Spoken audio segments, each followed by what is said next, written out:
Hello, my name is Sabrina Lightsey. I will be covering and presenting Chapter 11, Conflict Between the Sexes. Presented by me, of course.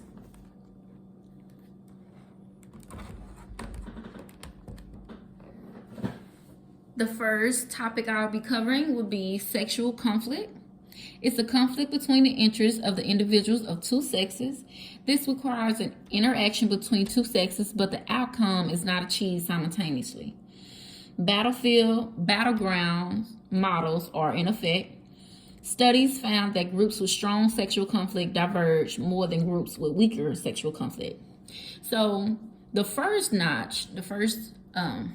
sentence, it's talking about when it says requires an interaction between two sexes, but the outcome is not achieved simultaneously. That simply means two people are coming together in a conflict and they cannot get what they want at the exact same time. I think if you've ever been in a relationship, you understand that problem. We all probably shared that experience one time or another, where two people, when it comes to a sexual agreement, you just can't get on the same page. And that's when the battlegrounds are formed. There's actual a model, a battleground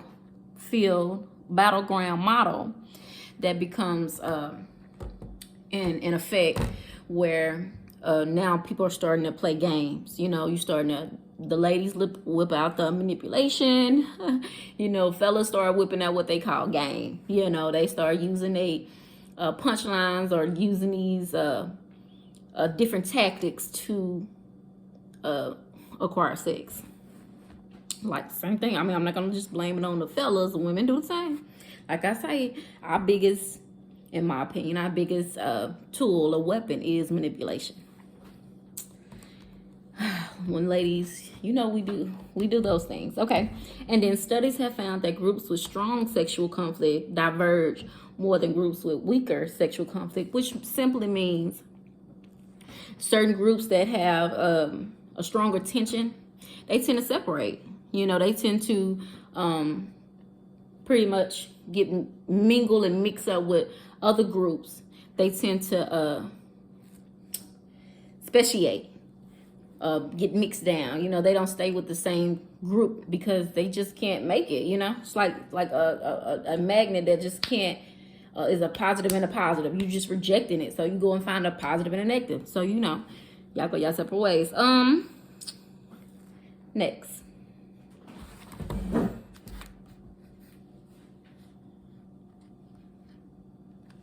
Strategic interference. Sexes cannot fulfill the conflicting desires. Sexual harassment occurs. Negative emotions such as anger, distress, and upset become present and are acted upon. This is pretty much piggybacking. This is what occurs after that tension has occurred. And the chapter talks about more the perspective from nature with animals and insects, which I feel like we're the same. Our lifestyle is just the same, really. They're like the blueprint for us on the cool. Okay, and it says sexes cannot fulfill the conflicting desires, which means they just can't come on the same page. This is when you be so deprived, either one or both, sex or male, neither one of them is exempt from this behavior. They start to harass the other. Bust the windows out your car. Women, they do. Guys start too. We can't blame the guys, gals, because we have done the same. We did our inspections driving by people's house, their mama house. That's when that thing starts to occur. When you just can't get on the right page. Then the negative emotions such as anger. When you feel like this person is neglecting you in that way, anger, distress, and all of those negative emotions start to manifest. Next. Violence towards the partner occurs. Yes, indeed, you guys. this is what happens. Men use violence and threats as a strategy to limit a partner's sexual access. Females use jealousy, and it mostly occurs more when a man lacks the resources to provide positive incentives for a mate to remain in a relationship.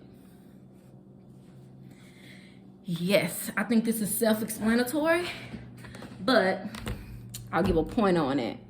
We see that this is it occurs way often than I like to admit and even acknowledge violence. It's horrible, but it's real. It's very real. And these are the things that we need to look out for when you're dating someone. I mean, you need to kind of be mindful because in a real life instance, this has happened to me before. And I can't say that I saw the signs. I can't say that they were, we always want to think that they're a strange, weird looking person, but they can just be like you or me. They just endure a certain negative emotional occurrence, and it causes violence. It really does. And it's just not I'm not taking up for them. It doesn't make them a bad person, but there are things that occur. This is what this chapter is explaining to us. There are emotional stages that occur like a volcano, and it builds up to that eruption of violence in a relationship. And these are the things we can just look for. You know what I mean? Like, I'm not saying that you got those extreme cases.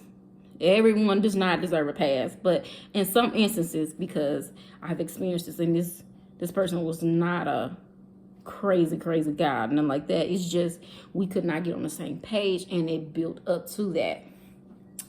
Okay. And no, he didn't blink my eye. So I guess I'll tell you guys the story.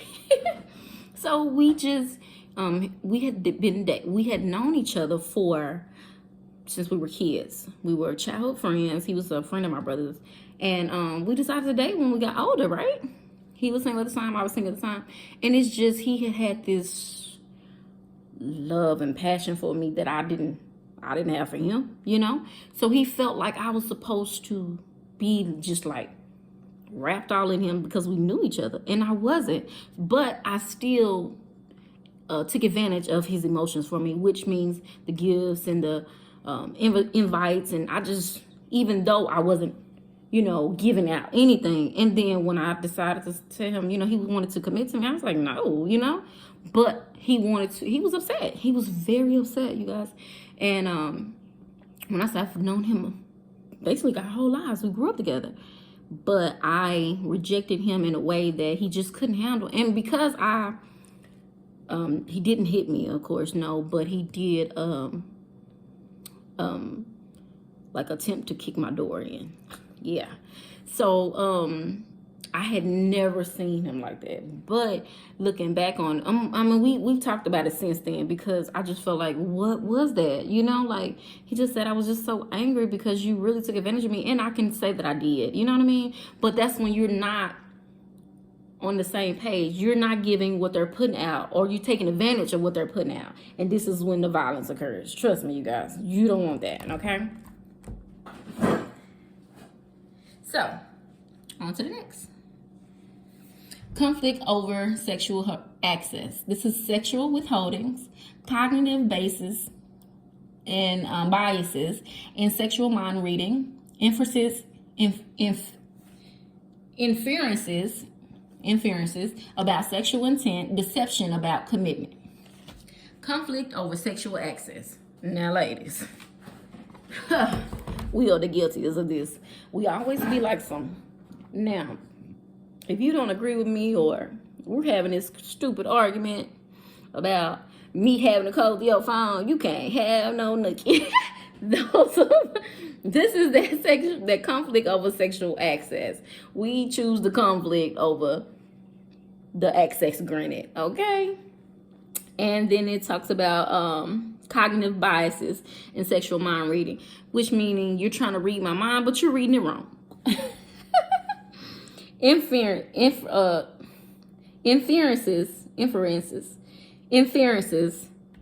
about sexual intent. You interference with what I'm trying to do. When babe husband is, kissing on you. It's a late night and he's, rubbing on your back and you're like, oh, baby, I'm sleepy. And you roll over. That is a sexual interference. Okay? No. So now you got the deception about commitment now. Now you got people who are ready to deceive you, present that deception when it comes to committing to you. I'm pretending like I'm doing it, pretty much like what I did. I'm pretending like I'm in this shit with you, but I'm really not, because it's maybe a benefit in it for you. More than likely there is. So you deceive that partner, which is not cool, okay? Not cool. Battle of the sexes, you guys. This is it. The conflict between the sexes. Okay, now we got deception about commitment. Men deceive women more about their feelings. Women try to investigate for deception more than men. Both sexes use deception as a defense mechanism. All right, fellas. It's y'all turn. I gotta get on y'all. Okay. It is from my experience, it is true that men deceive women more than women deceive men when it concerns our feelings. We're more likely to say, oh, I just love you so much. And men are likely to say, oh yeah, really? Okay. Even though they may feel that way though, but they may not say it. Or they are pretending to be into you because you're maybe that fun girl that's like giving him all the goodies and all of that. So he just pretends that he's committed, but he's just getting all that you giving out. And women, we because we know that, or we expect men to be more deceptive, we always like, girl, it's something. Every time I got this friend girl, every time she meets somebody, she be like, girl, he's too perfect. What is it? Because I can't deny women, we are guilty of that. We just be like, now what is it? Is he this? Is he that? We look for that. And the guy doesn't even have to give us a reason. We just look for it because it is, popular. Sorry, you guys, y'all made us this way. But both sexes are guilty of using deception as a defense mechanism, because we do it because we don't want to be shocked. We don't want to have that rug pulled from under us, So, deception. Okay, moving on. Inferences about sexual intent. Inferences, okay. Men think sexual interest when there isn't one more than women do. Women overthink sexual interest. Both sexes suffer from misinterpretation about sexual intent, leading causes of rape incidents. Woo. Now this is the bomb. This is the big bombshell, you guys. Men always think if you blink, you want him. I have had I have 4 brothers, by the way. I've had a brother friend. My brother come tell me that his friend said, oh, your sister likes me, all this and that and other. He was just like, I'm gonna ask her out.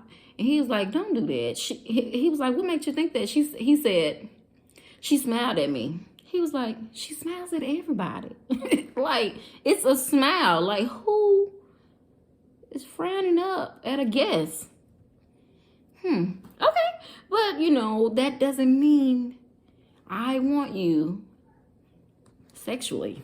Like, really. But men, hey, they think if you smack her smile, they have a thing. If she smiles, if she laughs, you in. If she grin, you in. That's what they have. They have this little thing called, make her laugh and then you can get it. But fellas, come on now. Sometimes a girl can just be goofy. Sometimes she can be good, just sweet. Ain't nothing wrong with that. That doesn't mean she wants you to jump her bone. Okay. Women, we overthink sexual intent. Definitely. We definitely overthink it. We definitely think that he is trying to get us. He is trying to jump my bone. It don't matter what he's doing. He could be simply saying, you know what, I'll get that door. She like, no, you can't have my cookie. But both sexes equally suffer from this. We both are, overthinking the case. This is why people have made this a whole chapter, okay? And of course, this is the leading cause that those wires getting crossed of rape cases. Why people saying she wanted it. You get fellas saying that when they understand about rape. Oh, she was asking for it. Oh, why? Because she was being a happy girl. She was dressed sexy, or she was drinking, or she was dancing, or she looked at you too long. She wanted it, right? But that's the big misconception.